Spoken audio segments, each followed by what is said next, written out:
Hello everyone. So in this lecture of the social pharmacy, we will see what is the food safety, what is the adulteration of the food, and what is meant by the artificial ripening of the food or the fruits. Okay. So first of all, we will see about what is the food safety. Whatever food we are consuming, either it is raw or either it is ready-made food, it should be safe for consuming. It should not cause any health hazards to the consumers or the persons. Okay, जे काही food आपण घेतोय either ते raw फॉर्ममध्ये असेल किंवा ready to eat फॉर्ममध्ये असेल, जे काही फूड आहे इट शुड बी सेफ. ते पूर्णपणे सेफ असलं पाहिजे. It should not has any contamination such as physical, chemical or any biological contamination into it. Okay, otherwise it may leads to the hazards or the different foodborne diseases. Okay, so the food safety is extremely important, and it is not followed, it can lead to the food poisoning or the different foodborne diseases. आपण जे काही food घेतो हे जर का safe नसेल तर त्याच्यातून आपल्याला डिफरंट फूडबॉर्न डिसीजेस होऊ शकतात किंवा फूड पॉयझनिंग होऊ शकतं. So food safety refers to the routines in the preparation, handling and storage of the food mean to prevent the foodborne illness and the injury. So food safety म्हणजे काय? While handling the food from farm to the folk. अगदी ते शेतातून काढण्यापासून different प्रोसेसेसमधून जेव्हा food जातं आपण consume करेपर्यंत जे काही हँडलिंग केलं जातं आहे it should be safe or the food should be handled in safe manner. Also it is stored in safely. So from the farm to factory to fork, the food products may encounter many numbers of the health hazards during their journey through the supply chain.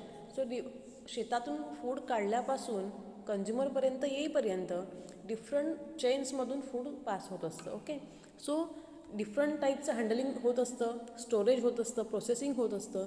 तर ह्या different प्रोसेसेसमध्ये food हे safely handle केलं पाहिजे किंवा त्याच्यामध्ये होणारं contamination हे avoid केलं पाहिजे. So safe food handling practices and the procedures are thus implemented at every stage to the food production life cycle in order to curb this risk and prevent the harm to the consumer. त्यामुळे जे काही handling practices आहेत किंवा procedures आहेत ते पूर्णपणे safe मॅनरमध्ये केलं पाहिजे किंवा safe food handling practices follow केल्या पाहिजेत. So the food safety is based on understanding the hazards in the food processing areas including the storage, handling, production, packaging and managing them to minimize the risk.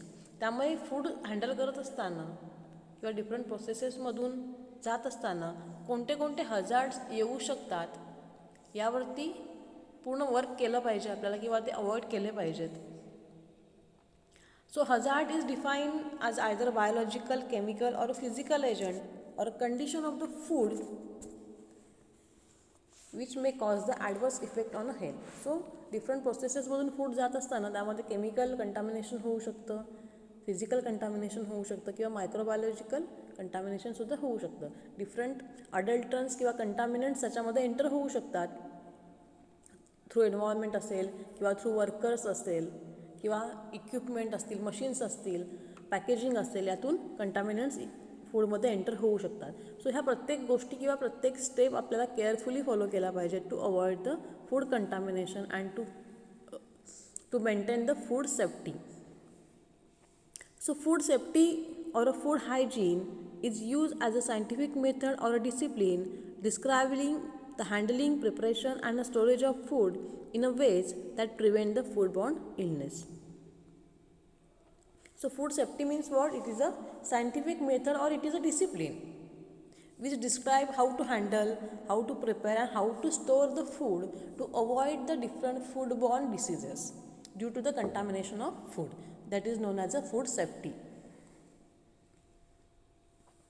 So there are three levels of the responsibility that the food procedures use to protect the consumer against the foodborne illness and the food hazards okay, आपण 3 लेवल्सला ह्या responsibility divide करू शकतो to keep our food safe.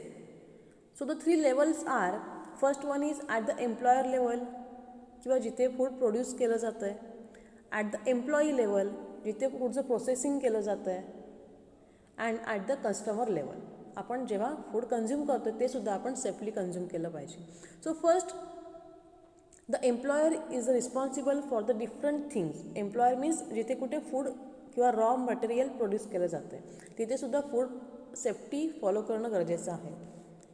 So at the employer level it has a food safety plan. Okay, then it have a cleaning and sanitation plan. Proper cleaning किंवा sanitation त्या एरियामध्ये असलं पाहिजे. Again it should provide a training to the workers who are working in the food companies. Again it should has a regular supervision on the daily work. जे काही work केलं जातं आहे, मग सॅनिटेशन असेल, क्लिनिंग असेल, हँडलिंग असेल, production असेल, याचं डेली सुपरविजन झालं पाहिजे to maintain the quality of the processes. Then it should has a inspect on the work place. Again it should provide the first aid to the workers in case of any injury or any hazards or any accident. It should provide a first aid to the workers. Again it should provide a personal protective equipment. जे काही workers आहेत त्यांना PPE kit provide केले पाहिजे to avoid the contamination or the physical contamination or the different biological microbiological contamination due to the workers. Again second one is at the employee level. The employee has the different responsibilities, like first the employee practice the safe food handling. जे काही employers किंवा workers आहेत त्यांनी सुद्धा safely food handle केलं पाहिजे. They should wear the PPE kit or the hand gloves or proper protective clothes. Then working safety. They should work safely to avoid any accidents or the injuries to them. They should use the personal protective equipment, that is PPE kit. Again telling the employer about the potential or the existing hazard, accident and the injury. वर्कप्लेसमध्ये किंवा इंडस्ट्रीमध्ये work करत असताना कोणते कोणते risk येऊ शकतात किंवा कोणते इंजुरी ॲक्सिडेंट होऊ शकतात त्याचं प्रॉपर ट्रेनिंग वर्कर्सना दिलं पाहिजे to keep them safe. Again refuse to do the task where there is a undue risk or the injury or the disease. जरी तिथे कोणते ॲक्सिडेंट किंवा इंजुरी असेल तरी क्विक त्याच्यावरती ॲक्शन किंवा फर्स्ट एड प्रोव्हाइड केला पाहिजे वर्कर्सना. Then at the also the customer has responsibility to consume the food safely. जरी फूड प्रोड्यूस केल्यानंतर ते सेफ प्रोड्यूस झालेलं असेल किंवा कस्टमरपर्यंत जरी ते सेफली आलं असेल तरी ते फूड कस्टमर किंवा पर्सन्स कन्झ्युम करत असताना सुद्धा ते सेफली कन्झ्युम केलं पाहिजे. Otherwise it may leads to the different diseases. So many peoples have the different food allergies and can have an allergic reaction if they eat certain food.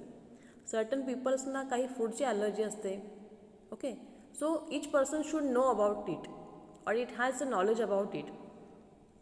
So as far as possible the customer should be aware of any allergy to the food and customer is ultimately responsible for knowing what they are eating. Okay, आपण जे काही खातो हे सुद्धा आपण safe मॅनरमध्ये खाल्लं पाहिजे.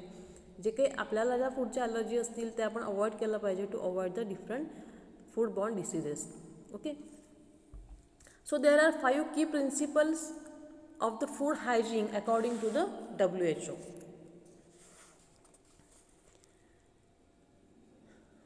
So according to WHO, there are 5 principles for the food safety and the food hygiene. These are as follows. First one is prevent the contaminating food with the pathogens spreading from the people, pets and the pest. Okay, different workers कडून किंवा peoples कडून, different pets किंवा animals मधून किंवा pest यातून होणारं contamination prevent केलं पाहिजे. Okay. Second, separate raw and cooked food to prevent the contaminating the cooked foods. जे काही प्रोसेस फूड आहे किंवा कुक केलेलं फूड आहे आणि रॉ फूड हे पूर्णपणे आपण सेपरेट ठेवले पाहिजे to avoid the contamination of the cook food. Then next one is the cook foods for the appropriate length of the time and at the appropriate temperature to kill the pathogen. जे काही food आपण cook करतो आहे it should be cook at a optimum temperature and for a desired time of period to kill all the contaminants or the microorganisms which have entered in a food. Then store the food at the proper temperature. Food सुद्धा आपण proper टेम्परेचरला store केलं पाहिजे, otherwise it may leads to the bacterial growth. Then use the safe food and the safe raw materials. जे काही food आहे किंवा raw materials आपण यूज करतो दे शुड बी सेफ. ओके, किंवा ते जे काही हाय क्वालिटी फूड किंवा रॉ मटेरियल्स आहेत ते आपण यूज केले पाहिजेत. So this is all about the food safety. जे काही आपण फूड घेतो आहे it should be safe, it should be produced in a safe manner and it should be consumed in a safe manner to avoid the different foodborne diseases. If there is any food poisoning or the food contamination, that may leads to the different illnesses like nausea, vomiting and diarrhea, or abdominal pain is there. Okay, so this is about the food safety. The next point is the adulteration of the food.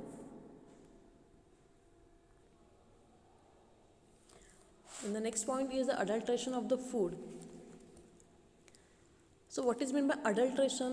तुम्ही एक word ऐकला असेल की भेसळ. Okay, adulteration it is nothing but the भेसळ जे काही food आहे त्याच्यामध्ये different low quality ingredients add केले जातात किंवा त्यांची भेसळ केली जाते to increase the quantity of the food or any food item.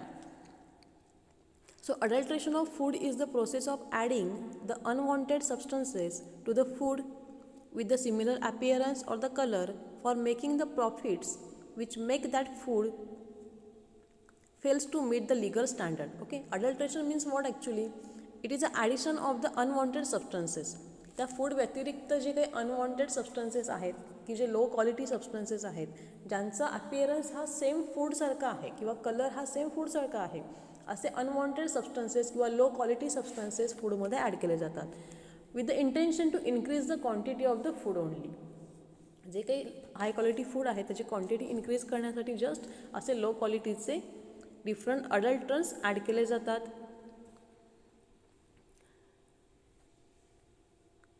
So adulterants are the poor quality products added to the food items for the economic and technical benefits which reduce the value of the nutrients. Okay, so हे जे काही adulterants आहेत हे फक्त appearanceने किंवा कलरने फूडसारखे असतात but they has a low quality, just they are added to increase the quantity of the food or to gain the profits from the food.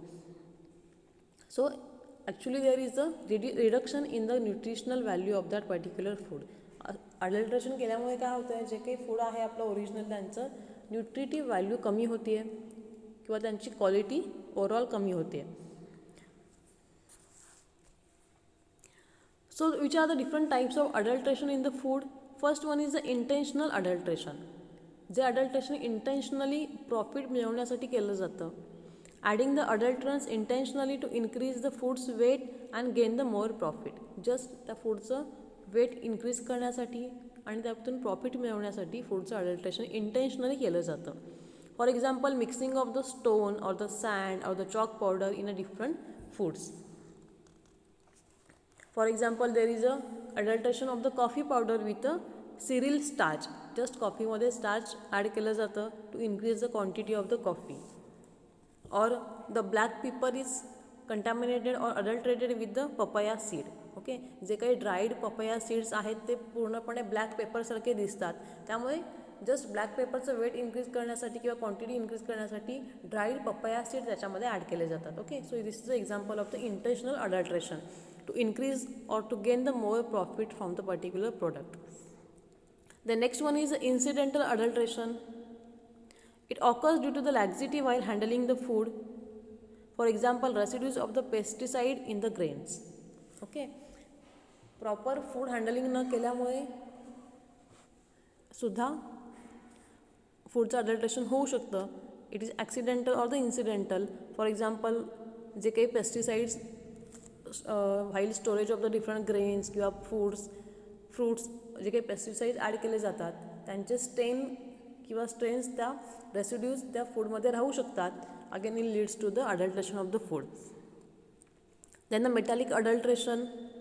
accidentally or intentionally adding the metallic material like the lead from the water and the mercury from the effluents. Okay, just काही सबस्टन्सचं metallic अडल्ट्रेशनसुद्धा केलं जातं intentionally किंवा metal particles त्यामध्ये add केले जातात. Then the packaging hazards, while packaging there are chances of the adulteration. Packaging materials जे काही different आपण यूज करतो आहे त्यांच्या थ्रूसुद्धा अनइंटेन्शनली अडल्ट्रेशन फूडचं होऊ शकतं. So packaging materials can also interfere and mix the food ingredients. Okay, किंवा प्रॉपर पॅकेजिंग न केल्यामुळे जे काही फूड इन्ग्रेडियंट्स आपण डिफरंट मिक्स पॅक केलेले असतात त्यांचंसुद्धा मिक्सिंग होऊ शकतं. Otherwise and also it leads to the adulteration of the food. So which are the different reasons for the food adulteration. Food adulteration का केलं जातं? First one is it is practised as a part of business strategy to fulfil the traders profit motivation. Just low quality adulterants add केल्यामुळे जे काही high quality food आहे त्याची quantity increase केली जाते आणि जस्ट त्यातून प्रॉफिट मिळवलं जातं by selling the adulterated food. Then no efficient food law and lack of government initiative. Again efficient food law follow न केल्यामुळे किंवा नसल्यामुळे त्यांचं इम्प्लिमेंटेशन न झाल्यामुळे सुद्धा फूड अडल्ट्रेशनला जास्तीत जास्त वाव मिळतो आहे किंवा ते केलं जातं. Again increase the food demand for a rapidly growing population. जे काही पॉप्युलेशन आहे त्यांची फूड डिमांड फुलफिल करण्यासाठी किंवा ती पूर्ण करण्यासाठी अडल्ट्रेटेड फूड किंवा लो क्वालिटी फूड दिलं जातं आहे. Then lack of knowledge and awareness of the proper food consumption by the general public. किंवा प्रॉपर स्किल किंवा जनरल नॉलेज नसल्यामुळे सुद्धा ॲक्सिडेंटल अडल्ट्रेशन होऊ शकतं. Then to increase the quantity of the food production and the sales under the food insecurity. Just कंपनीचं production increase करण्यासाठी, sale increase करण्यासाठी सुद्धा अडल्ट्रेशन इंटेन्शनली केलं जातं. Again to make the food presentable and and imitation of the some other food which is in demand. Okay, just आपला food item जो काही आहे तो मोर अट्रॅक्टिव्ह केला जातो. डिफरंट कलर्स किंवा फ्लेवर्स ॲड केले जातात आणि फूडचं अट्रॅक्टिव्हनेस किंवा डिमांड इन्क्रीज केलं जातं कॉम्पिटिशन करण्यासाठी.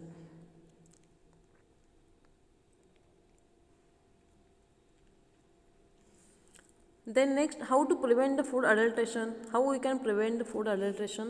First one is on the industry level, the food adulteration can only be checked with the strict and the stringent laws and government interventions and the check. Okay, industry level ला जे काही food produce केलं जातं आहे before packaging it should be check in a regular manner by the different government bodies or the authorities.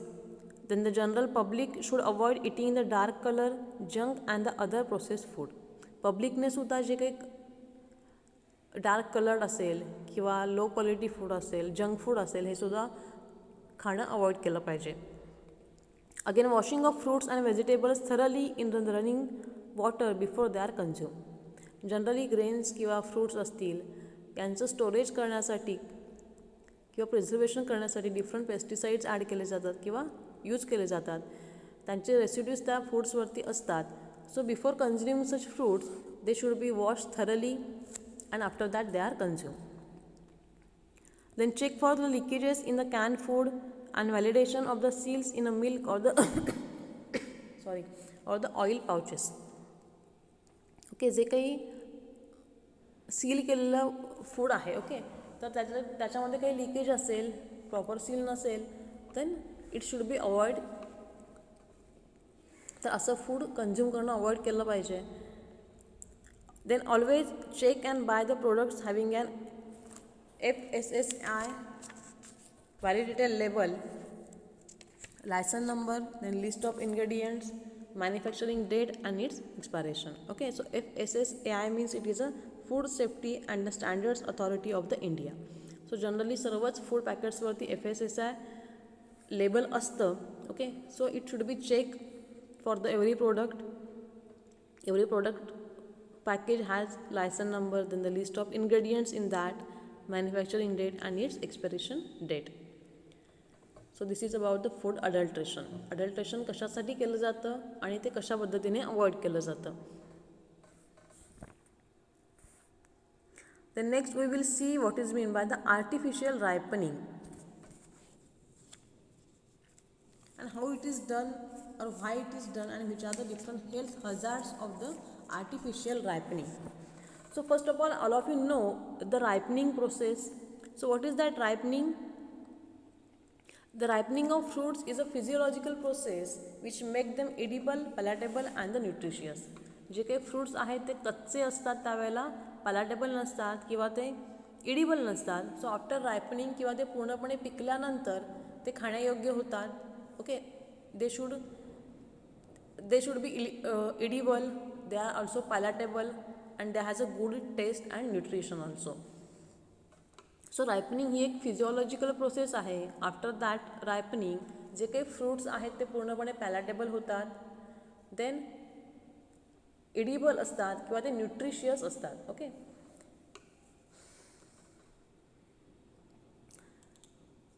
So whether the fruits ripen on the plant or after the harvest, the general changes associated with the ripening are the softening of the fruit, then change in the color, development of the characteristic aroma and the flavor. So either जे काही fruits आहेत ते झाडावरती असताना सुद्धा पिकू शकतात किंवा ते त्यांचं हार्वेस्टिंग केल्यानंतर सुद्धा ते पिकू शकतात. सो फूड राईप झाल्यानंतर ॲक्च्युली काय होतं आहे, त्याच्यामध्ये डिफरंट फिजिओलॉजिकल चेंजेस होतात. The food become soft. Again there is a increase in the sweetness of the fruit, there is a change in the colour, there is a change in the aroma and flavour of the fruit. Okay, so there is also reduction in the sourness and increase the sweetness of the fruit. फ्रूटचा जो काही सोअरनेस आहे तो कमी होतो आणि sweetness increase होतो आहे. So usually fruits produce the ethylene gas which is a plant hormone which naturally ripens the fruit. So जे काही फ्रूट्स आहेत ते इथायलिन गॅस प्रोड्यूस करतात. इथायलिन गॅस हा एक प्लांट हार्मोन आहे की ज्याच्यामुळे फ्रूटचं रायपनिंग होतं. So this is the natural process of the ripening. Okay, so this is the natural process of the ripening. So instead of waiting for the natural ripening, when artificial substances are used to accelerate the ripening of the fruit, this process is known as the artificial ripening. Okay, तर ही natural process न होऊ देता certain artificial substances use करून फूडचं artificially ripening केलं जातं किंवा ते रायपनिंग स्पीडअप केलं जातं. त्या प्रोसेसला आर्टिफिशियल रायपनिंग असं म्हणतात. But this artificial ripening has some risk. So for this artificial ripening, the different unsaturated hydrocarbons like acetylene or the ethylene are used, or calcium carbide like substances are used to ripe the food artificially. But this artificial ripening has some health hazards on the people. So we will see that. First thing is that ethylene is the main chemical used to speed up the ripening process. Ethylene, which is the unsaturated hydrocarbon, हा substance use केला जातो generally. So however, the chemicals like the ethophone and the calcium carbide are being regularly used for ripening due to easy availability and the low cost. So इथॅलिनसोबतच ethephon किंवा calcium Carbide हे सुद्धा chemicals use केले जातात because calcium Carbide वगैरे किंवा इथोफेन हे easily available आहेत किंवा ते लो कॉस्ट सबस्टन्सेस आहेत. सो ह्या 3 सबस्टन्सने फ्रूट्सचं आर्टिफिशियल रायपनिंग केलं जातं. So the regular intake of such artificially ripened fruits can cause the serious health problems like the liver and the kidney diseases, gastrointestinal irritation with nausea, cardiac disturbances, central nervous system depression, etc. Okay, तर regularly जर का आपण असं artificial ripen fruit intake केला किंवा ते consume केले तर त्यातून आपल्याला डिफरंट हेल्थ हजार्ड्स होऊ शकतात. Like kidney or the liver damage होऊ शकतं, सेंट्रल नर्वस सिस्टीमचे डिसीजेस होऊ शकतात, गॅस्ट्रोइंटेस्टिनल ट्रॅकमध्ये डिस्टर्बन्सेस येऊ शकतात, त्यातून नॉशिया, ओमेटिंग, डायरिया प्रोड्यूस होऊ शकतं. Again, it leads to the depression also. So as a calcium carbide is an industrial grade product, it contains some traces of the arsenic then the lead particles and the phosphorus hydride as the impurities. So calcium carbide मध्ये सुद्धा arsenic, lead आणि phosphorus ह्या impurities असतात. So calcium कार्बाईडने ripe केलेलं fruit जर का आपण इंटेक केलं तर त्यातून ऑटोमॅटिकली ह्या सर्व इम्प्युरिटीज आपल्या बॉडीमध्ये एंटर होऊ शकतात. So they may cause the frequent thrust, तहान लागते, then irritation in the mouth and the nose. It may leads to the weakness or the permanent skin damage. Then there is a difficulty in the swallowing, vomiting, skin ulcer. Okay, so calcium कार्बाईडने ripe केलेले fruit जर का आपण intake केला तर त्यातून आपल्याला हे डिफरंट हेल्थ हजार्ड्स होऊ शकतात. Again the acetylene release by the calcium carbide has been found to be detrimental as it affects the neurological system and reduce the oxygen supply to the brain, which further induces the prolonged hypoxia, that is lack of oxygen to the different cells or the nervous system. Again, it is hazardous to the pregnant woman and the children and may lead to the headache, then the dizziness, mood disturbances, mental confusion, memory loss, or the cerebral edema, that is swelling in the brain which is caused by the excessive fluids, which may again lead to the sleepiness and the seizures in the people. Okay, again the calcium carbide, which is a alkaline in nature and it erodes the mucosal tissue in the abdominal region and disturbs the stomach function. Again it cause, or in case of stomach upset after eating the carbide driven mangoes have been reported recently. So apart from these symptoms of the poisoning, which include the diarrhea with or without blood, then the burning and the tingling sensation in the abdomen and the chest, then the difficulty in the swallowing, irritation in the eye or the skin, sore throat, cough, shortness in the breathing and the numbness, किंवा सुन्न पडतात हात पाय वगैरे. So these are the different health hazards of the artificial ripen fruit.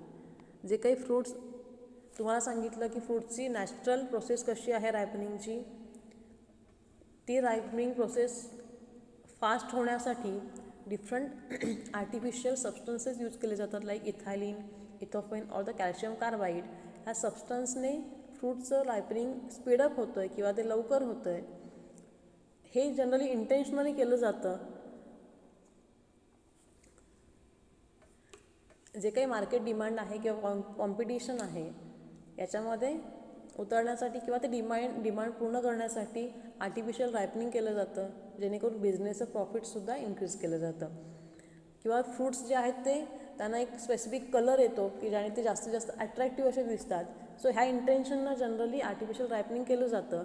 पण ह्या artificial रायपनिंगचे कंझ्युमरच्या हेल्थवरती different hazards होतात. तर आपण ते बघितले की कोणते कोणते हजार्ड्स होऊ शकतात.